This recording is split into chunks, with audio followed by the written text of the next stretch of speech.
Today, tomorrow, together.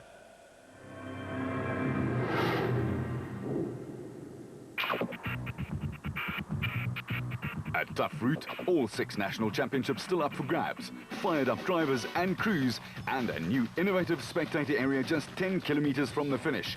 That's what the 2008 Toyota Dealer 400 in Lydenburg and Mpumalanga on October the 10th and 11th offers. The 7th and penultimate round of the ABSA Off-Road Championship will be more spectator-friendly than ever before, while teams will be impressed with a route layout that boasts new roads, 50% of which they've never turned a wheel in anger on before. Off-road enthusiasts can certainly count on these new sections to entertain and highlight the tight racing that has been a hallmark of the 2008 season.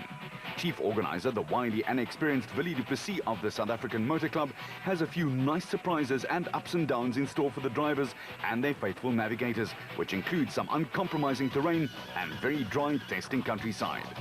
Off-road fans from Mpumalanga, Limpopo and Gauteng, who always undertake the journey to see the Toyota Dealer 400 up close, will find that it's even more spectator-friendly than in previous years due to a brand new innovation. A large and major spectator and VIP area approximately 10 kilometers from Lydenburg on the Roos-Senekal Road, where the cars will whiz by 4 times. At the end of Loop 1, crews will from there then head for the designated service park at the Lydenburg Rugby Club.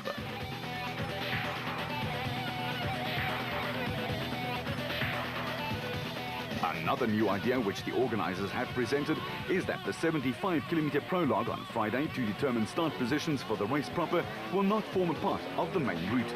The prologue will start 6 kilometers from Lydenburg Toyota on the Dahlstrom Road. The route is a tough one. It will leave drivers, navigators and their service crews exhausted at the end of the 2 days of competition. The first of the 2 loops will again run in the Roos-Senekal area. This section is almost 160 kilometers long and takes in some spectacular new areas with breathtaking scenery, particularly in the vicinity of the Walkersons Resort near the trout fishing haven, Dahlstrom. The second loop will once again include the daunting, tight, twisty and turny forest sections in the vicinity of the famous, or should that be infamous, Long Tom Pass. This loop will start with a short racing section before a decontrol that will take crews into the forests for a truly tough 145-kilometer section.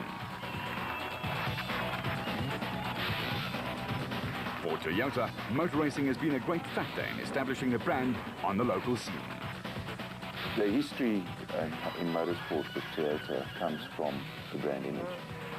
It was one of the things that actually established Toyota in this country. And if you ask anybody about Toyota in off-road or rallying, they will immediately associate the brand. And that is why, as far as I'm concerned, it is very important that we continue that heritage and that we continue with the brand building that it does. You know, 2 or 3 of the things that we are very proud of is what we called QDR, and that's quality, durability and reliability. Those are the pillars of the brand, and I think racing, and especially off-road as well as rallying, proves that, because it's in those sports that you actually prove how, you know, the durability of your brand, of your vehicles, the quality of your vehicles and the reliability of your vehicles. And obviously motorsport is a good venue for us to, in the case of Hilux for instance, to bring forward the toughness, the legendary toughness of Hilux. And that is part of our whole advertising and communications strategy. How does Toyota go about putting that all out there? It's obviously done on many fronts, like the dealers, for instance. Okay, when we do a motorsport program, we obviously involve all the different sections of Toyota in it, and from it's not just PR, it's also communications and marketing and also advertising, and our dealers have a major role to play because in the end they are our agents, they are the people that actually sells the brand, and that is where people go to actually get their vehicle from the showroom floor. So for us, we need to have our dealers on board. They must understand what we're trying to do. They must understand the message that we want to create, and we want them involved in this whole process. Because in the end, if they don't buy into this, then we are not going to get the message through to the customer. Toyota is setting the pace in the Manufacturers' Championship. The privateers have come to the party as far as this is concerned. We're in a fortunate position. We are leading the Manufacturers' Championship, I think by 40 points or something like that. And the reason for that is that we not only have our formal, call it the manufacturers team, we also have privateer teams. And that is part of the whole package, that the way that we run our motorsport is to get the privateers involved and help them and make sure that, they can compete at the highest level, that they have vehicles that are competitive. And by doing so, normally we pick up a lot of points through the privateers that other teams don't. So, from that angle, yes, it's definitely worthwhile doing it this way around. But I think off-road this year has been fantastic because of the competitiveness of it. Yes, Nissan is still tops, but I think Ford and us has come much closer. And it's just a question of time. I mean, we've had a couple of victories. Mark has done a good job in the Eastern Cape, for instance. It's been a very close call at some stages. I mean, I remember Sugar Belt, it was very, very close. Also in the Toyota 1000, I mean, Mark was right up there until the end. So, yes, I think we've got a good series.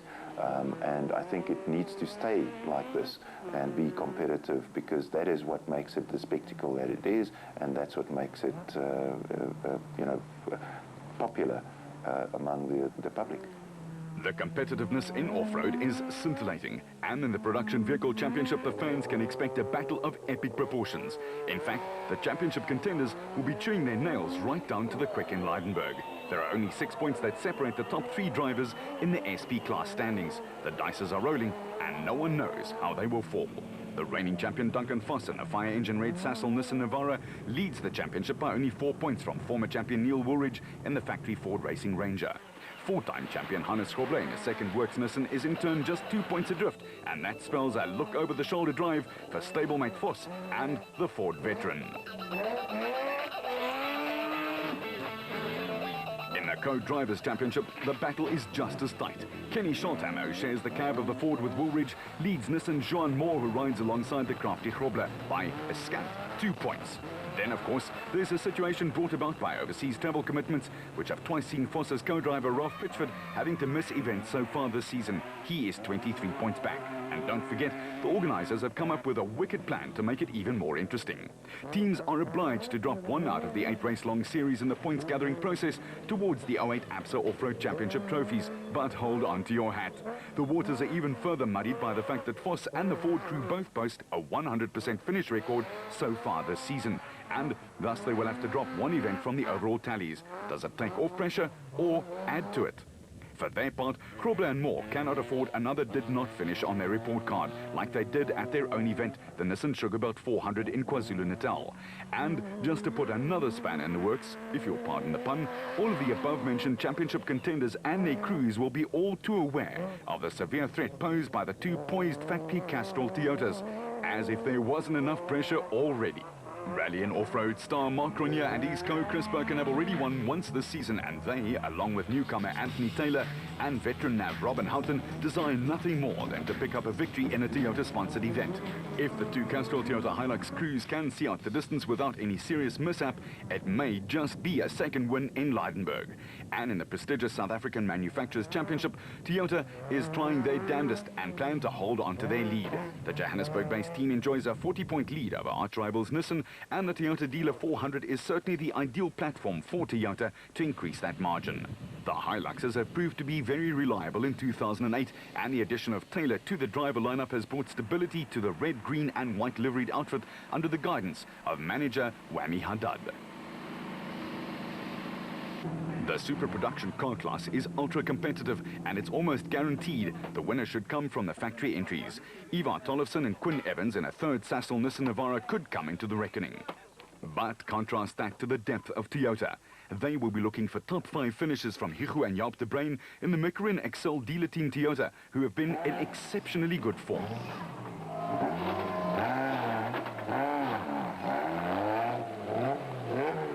Then there's the Castrol Toyota of the tenacious Chris Visser, who is in car with Jaapie Badenhorst.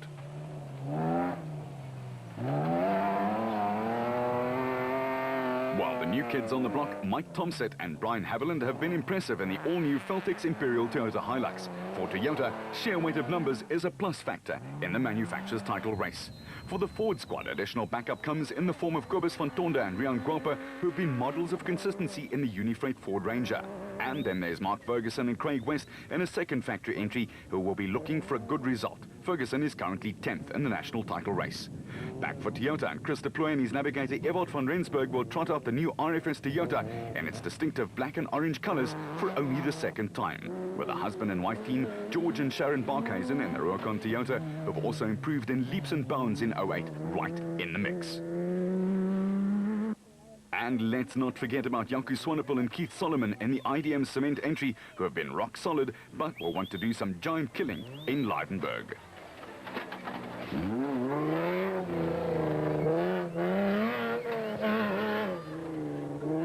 On to Class D, and how this race has hotted up as the season has got older. Here the experienced brothers Henry and Maurice Matten in their red Ryobi Nissan hardbody have just a 15-point cushion. But is that enough to sit comfortably? Because Kutsiela Beskachny and Johan Gerber in their Raysonics Nissan hardbody will surely have other plans.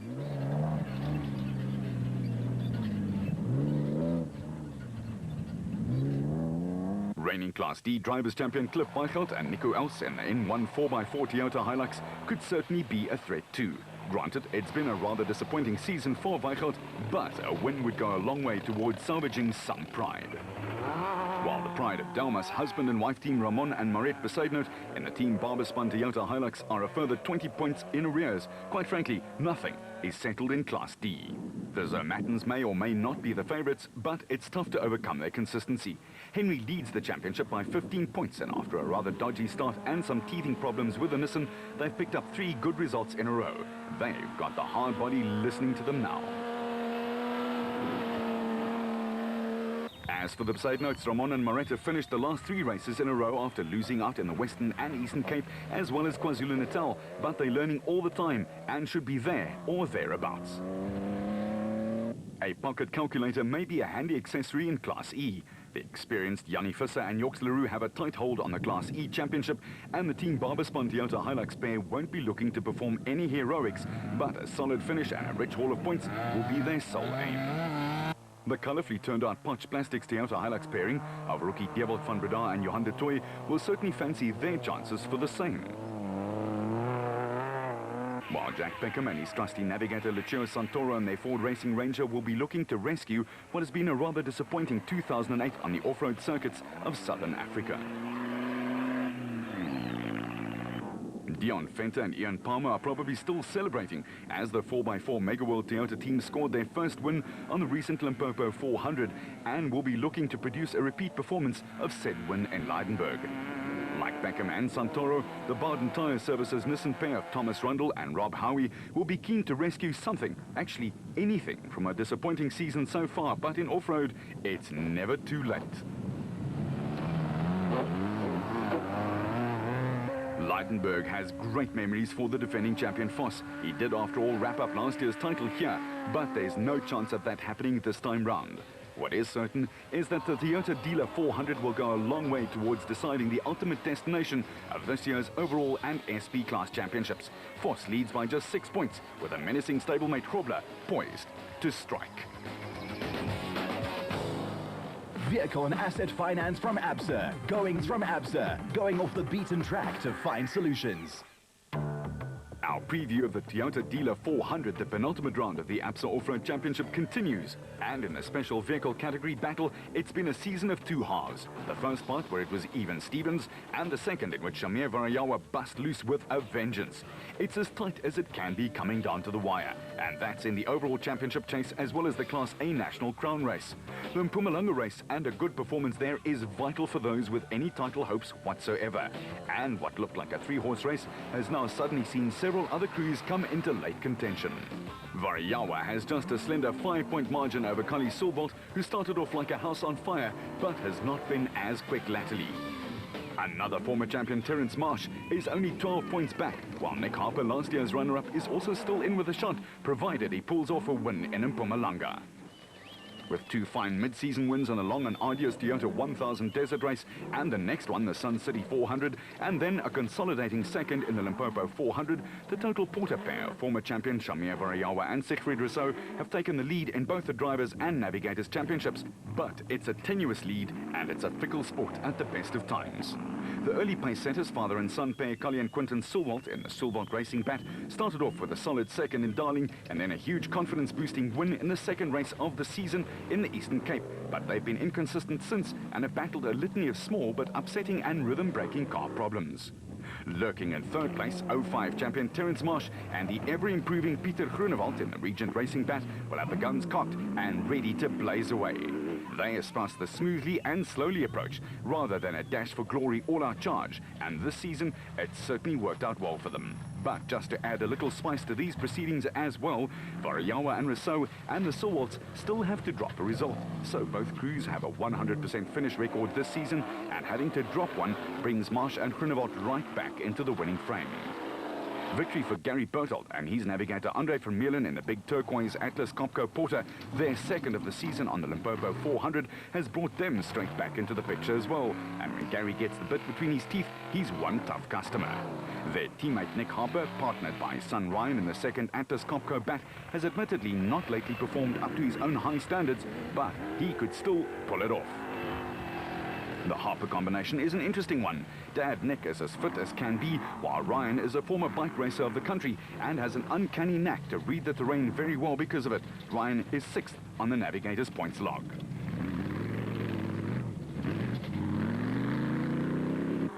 If anything, the slight advantage probably still lies with Varayawa and Rousseau, who have now worked out how to get the Porter to the line in one piece, while the Sulwalts and Marsh with Groenewald need a really good result to apply the pressure. But one wrong turn of the steering wheel at the wrong time, one misread of the road book, and the whole season can turn into naught. With dust almost a racing certainty on the 7th leg of the ABSA Championship Series, this could very well turn into you first scenario, as drivers may want to follow for as long as they can before they get a dust-free ride towards the end of the 400 Ks, when it really, really counts. With so much at stake, it could also be that the tactical new of each team will be tested to the limit and beyond. And they will also be the contrast in styles between the out-and-out chargers like Bertolt and Vermeulen, who can certainly make that big old Porter sing along, and those with a slightly more conservative approach, such as Marsh, who bides his time and focuses on bringing the car home in one piece and scoring the points. It's been a while since there have been 4 crews in the hunt for the national crown so late in the season, and it's a testimony to the hard work that teams have put into ensuring that their chargers and their steeds were in perfect working order from the word go. It's going to be a fascinating contest of sparring and looking for weaknesses. The leading South African Championship contenders could, however, find themselves taking a back seat to a couple of other unfancied crews who could upset the best-laid plans. Take, for instance, reigning champs Evan Hutchinson and Achim Bergman in the black and silver Motorite Bat, who certainly fall into this category. The 2-time champ started off with a massive accident in the Western Cape and has been on the back foot ever since. Then there's Colin Matthews and Alan Smith in the multicoloured Century Racing Bat. They've now cracked 3 consecutive finishes and seem to have settled down as a combination. A win by a non-championship contender such as this could make it very difficult for the frontrunners to recover vitally needed points. Hutchinson and Bergman have had a dreadful season, and a win would go a long way towards restoring a little pride for them. And the Motorite team certainly need a late-season fillip. Mark Corbett and Rudy Balzar in the revolutionary Second Century Racing Properties car will be absolutely desperate for a win. It's a case of watch this space. Another Regent pairing to keep a beady eye on would be Mike Whitehouse and Matthew Carlson in the distinctive yellow and blue Bat, and they too could come into the picture under the right circumstances. Then there's Herman Sulwalt and Paul Helberg in the all-new Sulwalt Racing Zarko, but since they debuted the big blue monster, they've had a non-finish, and their confidence could just be ebbing away at the late stage of the season. Roacon CEO and driver Peter Ruthven and his nav Deval Boshoff are 9th on the championship log and will be trying to keep tabs on Sulwalt, who's 8 points ahead. How they would love a late race surge and a massive passing maneuver that sticks to haul them up a few places. And it's not just the big engines where it's all to play for. There are some really interesting battles going on in Class B. Here again, just 12 points separate the top 3 drivers, and only 8 points are the difference between 4 title contenders amongst the co-drivers or navigators. Louw Brain in his Rurikon bat leads the Drivers' Championship class race with 76 points from veteran Giel Nel and the Luke Africa Zarko Truggy, who is just 9 points behind.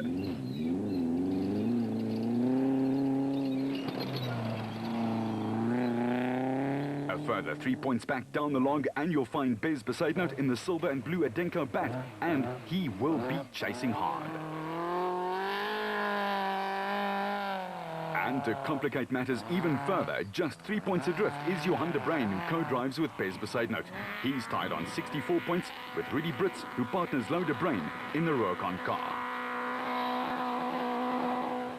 The duo of Nel and de Kock certainly don't have the pace of the other frontrunners, but sheer consistency and dogged determination has kept them in a title race since the start in Darling's Dust in the Western Cape. Tudo Vogt, who this season has sat alongside both Hendrik and Jan Kraai in the Keymax bat, leads the Co-Drivers' Championship Challenge for the national title.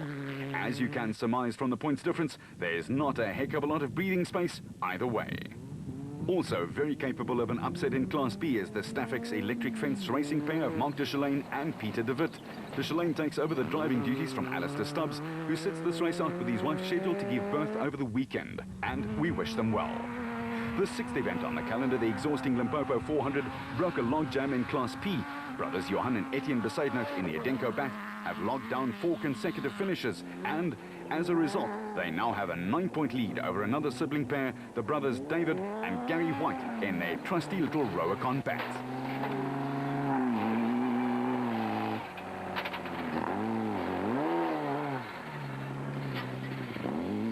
With the Sharks from KwaZulu-Natal, the 2 Dons, Don Thompson and Don Blakey, are further 4 points adrift in the Zarko. But they in turn have had 2 non-finishes in their last 2 outings and may be a little short on confidence right now. Their last non-finish on the Limpopo 400 hit Thompson and Blakey where it hurts most, and they will be looking to bounce back in a big way. However, on a balance of probabilities, there's not much to choose between these 3 experienced crews, except perhaps for the fact that the White brothers will be on a high after their Limpopo win, and thus brimming with confidence.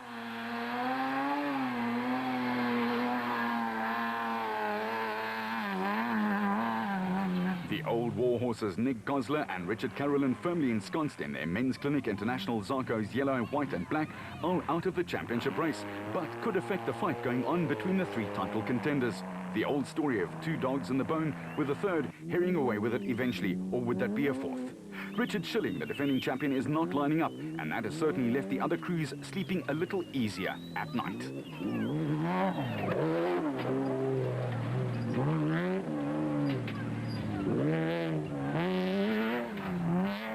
As things stand, however, the special vehicle category will be a battle royale as the ABSA Off-Road Championship season heads to a climatic finish. There's not a lot to choose from as far as form is concerned, and after all, the sport of off-road racing is tough on vehicle, body, mind, spirit and team. But what captures the soul of this sport so well is that competitors will, at the cost of their own championship hopes, stop to help another racer. Not too many other sports disciplines in which this spirit still exists. You'll certainly see it in action in Lydenburg.